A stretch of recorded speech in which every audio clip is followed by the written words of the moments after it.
যুগের সাথে তাল মেলানোটা খুব ইম্পর্টেন্ট আমার মনে হয়। এবং বাংলাদেশ তো ডিজিটালি, আমি শুধু বাংলাদেশের কথাই বলছি না, আমি বলছি যে সারা ওয়ার্ল্ড ওয়াইড ডিজিটাল মাধ্যমে প্রবেশ করেছে আরও অনেক আগে থেকে। সো সেটা থেকে যারা পিছিয়ে পড়েছে তারাই পিছিয়ে পড়েছে, আর যারা তাল মিলাতে পারছে, সেটা আমি চলচ্চিত্রের কথা বলি বা যে কোনো সেক্টরেই বলি, সো এই ডিজিটালাইজড হওয়াটা খুব ইম্পর্টেন্ট, যুগের সাথে তাল মিলানো।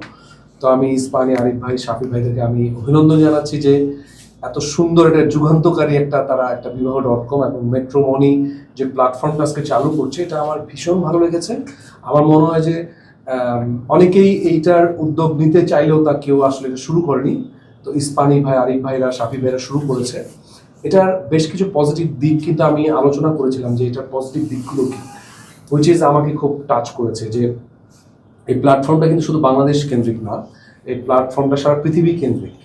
সো সারা বাংলাদেশের মানুষ, সারা পৃথিবীর মানুষ এই প্ল্যাটফর্মে যদি একবার সুইচ অন করে ফেলে বা এটা যদি তারা সাবস্ক্রাইব করে, তাহলে কিন্তু এটার মাধ্যমে যে কোনো বয়সী মানুষ বা যে কোনো কিছু একটা ক্লিক করলেই আপনি লক্ষ লক্ষ মেয়েদের ছবি দেখতে পারবেন, ছেলেদের ছবি দেখতে পারবেন।